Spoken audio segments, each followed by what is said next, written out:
Si vous habitez à Paris, vous le savez sûrement, les prochaines semaines risquent d'être très compliquées. Les Jeux Olympiques arrivent, Paris 2024, c'est l'un des événements les plus regardés au monde. C'est l'occasion pour différentes nations de s'affronter à travers différents types d'épreuves olympiques. Et nous, on parle sport auto, on parle Formule 1 et aujourd'hui, on va se pencher sur la question du sport automobile aux Jeux Olympiques. Oui, le sport automobile n'est pas présent aux JO. Est-ce qu'il pourrait l'être dans les prochaines années dans un court voire moyen terme? Peut-être que oui, et vous allez comprendre pourquoi. N'hésitez pas dans les commentaires à me donner votre avis sur le sport automobile aux JO. C'est un sujet d'actualité qui fait forcément beaucoup parler et c'est quelque chose moi qui m'intéresse énormément. Donc je compte sur vous pour avoir vos retours dans les commentaires.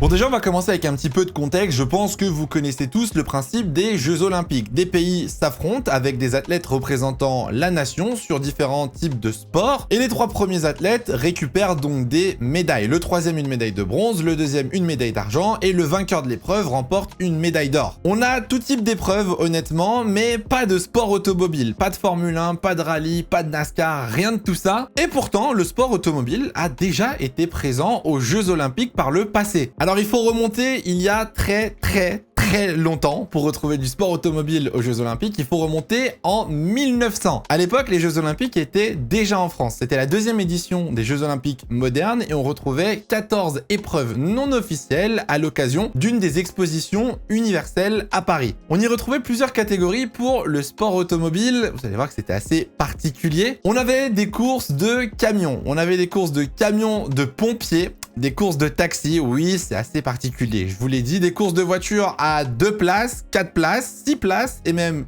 7 places. On va pas se mentir, à l'époque, c'était surtout une compétition pour les manufacturiers. Les constructeurs, d'ailleurs, il y avait énormément de constructeurs français. L'épreuve principale de cette édition était un aller-retour de Paris à Toulouse pour revenir à Paris. Et à cette époque, c'était pas les pilotes qui étaient récompensés, c'était les constructeurs. Cette épreuve avait été remportée par Renault comme la grande partie de toutes les épreuves automobiles lors de cette édition, sauf une, la course de camions de pompiers, remportée par les États-Unis. Oui, monsieur. Néanmoins, le sport automobile est revenu pour une 2e édition aux Jeux Olympiques. C'était en 1936 à Berlin. Alors, on est dans un contexte un petit peu particulier, vous l'avez compris. À cette époque, l'Allemagne fait des bêtises en Europe. On a un dictateur moustachu qui essaye un petit peu de dominer et de prouver la supériorité allemande dans le domaine surtout de l'automobile. Pour vous résumer rapidement l'épreuve, c'est une sorte de course assez unique avec des points de passage à travers l'Allemagne. En gros, si on y résume grossièrement, ça pourrait ressembler à ce qu'aujourd'hui on appelle le rallye raid. Néanmoins, les JO dans le domaine automobile ne vont pas se passer comme prévu pour monsieur Adolf Hitler, vu que première déception,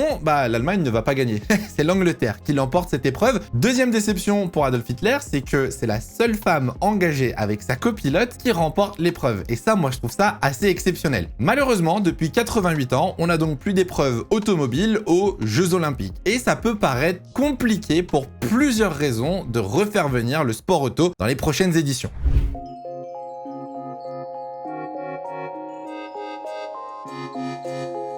Mais alors du coup, pourquoi les JO n'acceptent plus le sport automobile? La première chose, c'est qu'on a une charte olympique qui interdit tout outil mécanique. Toute discipline où la performance est dépendante d'un outil mécanique est interdite aux Jeux Olympiques. Avec cette charte olympique, on perd au final tout le but du sport automobile, qui est la recherche au développement, à la nouvelle technologie et à la performance. Si on voudrait utiliser des voitures aux Jeux Olympiques, déjà, il faudrait que les voitures soient équitables et ça élimine directement les Formule 1. Imaginez-vous s'il fallait développer par nation une Formule 1, trouver des concepts aéros et développer une voiture, ce serait un casse-tête et un gouffre financier impossible à gérer. Donc si on voudrait faire du sport automobile aux Jeux Olympiques, il faudrait déjà une monoplace que toutes les équipes pourraient avoir, comme on peut avoir par exemple en Formule 2, en Formule 3 ou en F1 Academy. Même si la FIA est de retour depuis 2012 dans le comité olympique, vous allez comprendre que la voiture n'est pas le seul problème au final du sport auto aux Jeux Olympiques. Les Jeux Olympiques mettent aussi en avant des sports et des athlètes qui ne sont pas forcément très connus. Et si on venait à regarder par exemple le football, aux Jeux Olympiques, il y a une règle qui stipule que les joueurs doivent être nés après le 1er janvier 2001 à l'exception de 3 joueurs. Sauf que si on regarde bien, les JO tombent tombe pile après l'Euro, pile entre les deux saisons qui sont déjà extrêmement chargées, donc c'est compliqué pour des joueurs professionnels d'enchaîner avec l'Euro juste après. Je pense que ce serait pareil au niveau du sport automobile. Comment les pilotes en plein milieu de la saison pourraient se permettre de faire une préparation olympique et de s'absenter de leur championnat en plein milieu de la saison? Donc même si on vient à trouver une solution pour les Jeux Olympiques et avoir des athlètes en sport automobile, je pense que du coup on irait chercher des athlètes peut-être un petit peu moins connus ou un petit peu moins chargés au niveau de l'emploi du temps et du planning. À tous ces problèmes, on rajoute aussi la question financière, parce que oui, le sport automobile est un sport qui coûte cher. Un autre problème se pose aux Jeux Olympiques, c'est la question du financement. Qui financerait du coup les voitures et les circuits pour accueillir des épreuves olympiques? Si on part sur un principe que par exemple c'est une monoplace, qui développe cette monoplace? Qui l'entretient? Qui paye les ingénieurs pour la faire démarrer et la faire tourner correctement? Qui paye les mécaniciens? Vous voyez qu'en fait ça peut très vite coûter très cher et ça peut très vite devenir compliqué. À ça, bien évidemment, vous pouvez rajouter aussi les circuits. On va pas créer des circuits à plusieurs millions d'euros pour une ou deux épreuves olympiques. C'est déjà arrivé par le passé. Il y a d'excellentes vidéos YouTube sur des stades qui ont été créés juste pour une année des JO. Ce serait un désastre environnemental de faire ça avec des circuits. Et puis même, les circuits, on les fait quoi? En intérieur, en extérieur? On les fait en centre-ville, à Paris, sur les Champs-Élysées? On part à l'autre bout de la France? On va au Mans? C'est vachement compliqué. Et puis, comme je viens de le mentionner,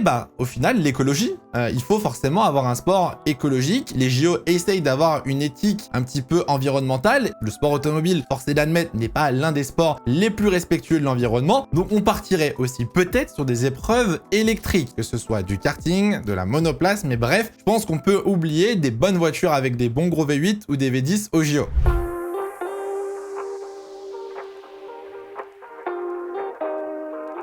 Mais alors du coup, quelle solution pour accueillir le sport automobile aux Jeux Olympiques? Et vous allez voir que c'est pas impossible. Déjà, il faut savoir que dans 4 ans, les Jeux Olympiques se dérouleront à Los Angeles. Et comme chaque édition des Jeux Olympiques, on accueille une nouvelle catégorie, une nouvelle discipline. Cette année, par exemple, en France, c'est le breakdance. Notez bien que le sport automobile fait partie de la shortlist des sports, des épreuves qui pourraient être ajoutées aux Jeux Olympiques en 2028 aux États-Unis. Alors du coup, la question qu'on se pose, c'est comment est-ce qu'on va faire? Eh ben, une réponse plausible, c'est du karting électrique. C'est quelque chose qui a déjà été testé. En 2018 et en 2020, lors des Jeux Olympiques de la jeunesse, c'est déjà une épreuve qui a été testée et elle respecte tous les critères que je vous ai mentionnés au début de la vidéo. Dans un premier temps, les karts ont des performances égales. Dans un deuxième temps, les karts ne coûtent pas très cher, en tout cas moins cher qu'une monoplace F2 ou F3. On n'a pas besoin de beaucoup de mécaniciens ou d'ingénieurs. Et surtout, vu qu'on est sur des karts électriques, ça permet au final de respecter l'environnement et on n'a pas besoin de construire des circuits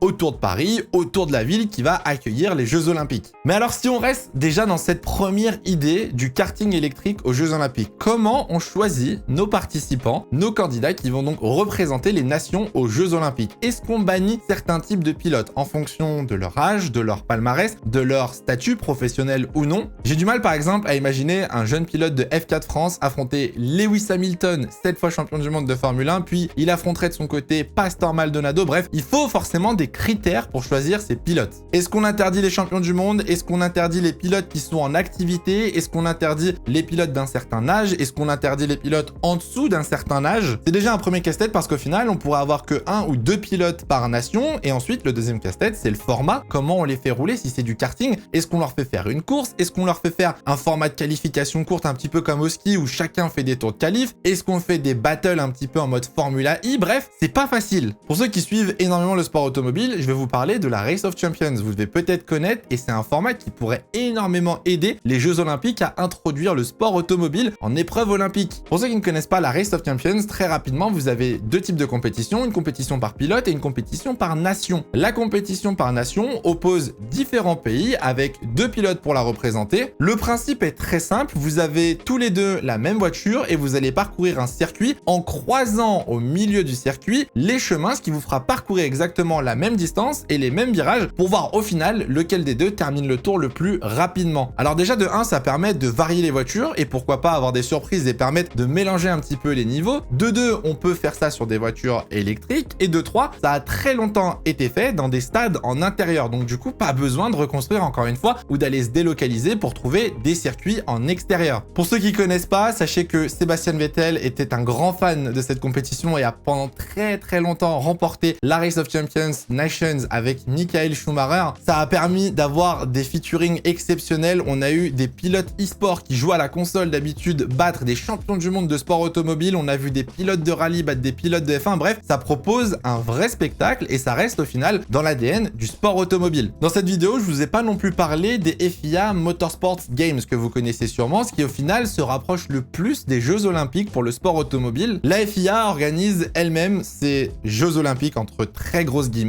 avec différentes catégories sur différents types de circuits. On a du GT, on a du rallye, du off-road, on a de l'électrique, on a même de l'e-sport au final. Chaque participant représente sa nation. On a un système de médailles comme aux Jeux Olympiques, mais c'est une compétition organisée par la FIA. Le problème, c'est que ce serait très compliqué à intégrer dans le format des Jeux Olympiques parce qu'on a énormément de catégories, on a énormément de styles de voitures, on a énormément de circuits. Très difficile à tout compacter pour que ça rentre justement dans les timings et le format des JO. Mais vous le voyez qu'au final, on a des options, on a des solutions qui pourraient permettre aux Jeux Olympiques d'accueillir à nouveau le sport automobile dans un futur proche, voire moyen terme. Notez bien qu'actuellement, rien n'est fait quand je vous parle de cette shortlist pour Los Angeles 2028. D'autres sports, bien évidemment, espèrent aussi intégrer les épreuves olympiques, mais vous voyez qu'avec cette vidéo, on pourrait potentiellement, si on se creuse un petit peu les méninges, trouver des solutions pour revoir du sport auto aux éditions olympiques et je pense que ça ferait plaisir à beaucoup de personnes. Comme je vous l'ai dit, rien n'est fait, mais j'ai hâte de lire vos commentaires et voir un petit peu vos théories ou vos idées justement sur le sport automobile aux Jeux Olympiques. Proposez-moi des formats, proposez-moi un petit peu des règles et donnez-moi votre avis sur ce que j'ai mentionné durant cette vidéo. En tout cas, ce qui reste intéressant, c'est de voir que le sport automobile n'est pas exclu des épreuves olympiques, ce n'est juste plus d'actualité, ce n'est plus présent et ce ne sera pas de la Formule 1. Sortez-vous ça de la tête. En tout cas, j'espère que cette vidéo vous aura plu. N'hésitez pas dans les commentaires. Comme je vous ai dit, j'ai hâte de lire tous vos messages. N'hésitez pas à mettre un petit pouce bleu si c'est le cas et à vous abonner. Et nous, on se retrouve très bientôt pour de prochaines vidéos. En attendant, faites attention à vous, portez-vous bien, c'est le plus important et bon JO.